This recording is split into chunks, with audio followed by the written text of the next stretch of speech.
finally, I have prepared an overview statement based on my work these many past weeks. And I want to just say that as a parent and as a patriot, I'm absolutely outraged by what we're allowing to happen to our children.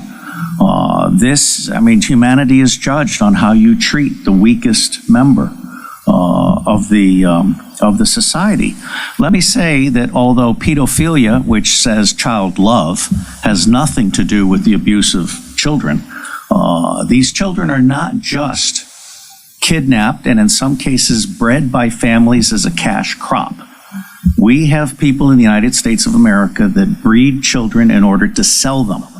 And when they are sold, they come without birth certificates, which means it's easier to kill them and have no one ask where they are. We're also importing children by the plane load. Again, children who have no documentation.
figure in the Great Awakening movement, Janet Ozobod was best known as the creator of the fall of the cabal. Her unexpected death, reportedly by suicide, has left a void in the alternative media landscape, where she was known for her relentless pursuit of the hidden hand controlling the global control agenda. Ozobod's documentaries expose crimes so depraved that normal human beings find them impossible to fully comprehend.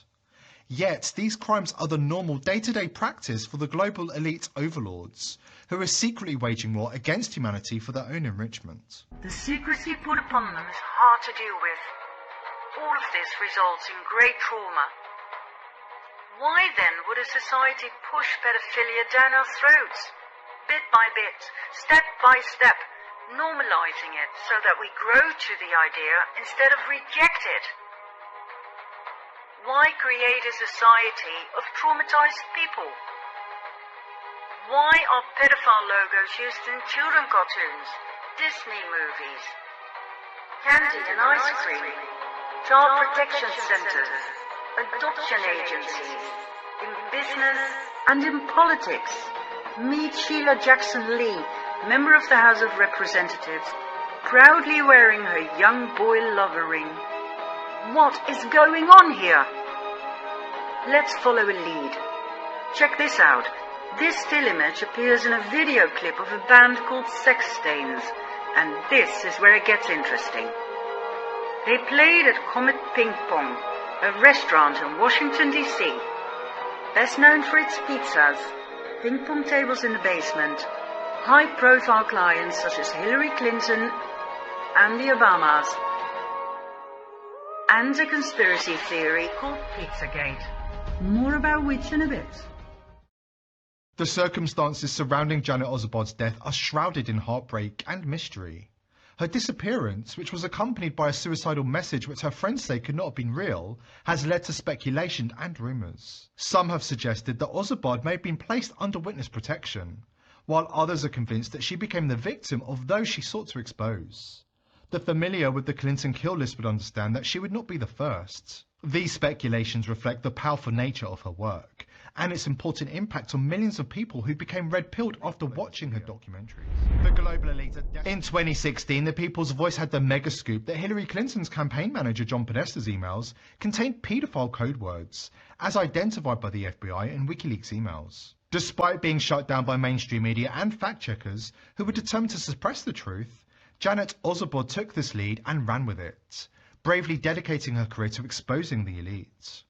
Her work was so powerful and influential that, together with other brave truth-tellers, she created a mass movement that is now sweeping the globe.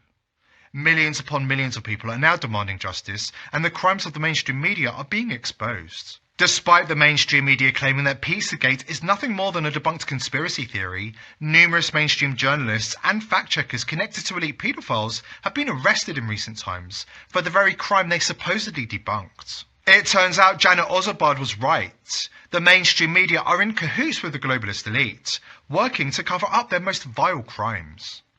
In November, a mainstream journalist and close friend of John Podesta, who bragged about debunking Pizzagate, was arrested on a slew of sickening child sex charges. Slade Somer, editor-in-chief at The Recount and friend of former Hillary Clinton campaign chair John Podesta, was arrested for raping multiple toddlers and babies. But it gets even worse. Somer was not the first mainstream journalist arrested on child sex charges after previously doing the devil's work and debunking Pizzagate on social media. James Gordon Meek, a 10-year veteran reporter at ABC News, who also bragged about debunking Pizzagate, is now facing life in prison after being convicted of a sickening array of child sex crimes. In case anybody thinks these cases are just a coincidence, this rabbit hole goes much deeper. CNN producer John Griffin, who produced numerous segments debunking Pizzagate for Chris Cuomo's once popular show, was sentenced to 19 years in prison in June for a slew of sickening child sex crimes in Vermont. Can the mainstream media still claim that Pizzagate is debunked, when those who are doing the debunking are now behind bars for the very conspiracy they claimed didn't exist? But it's not just the reporters and producers,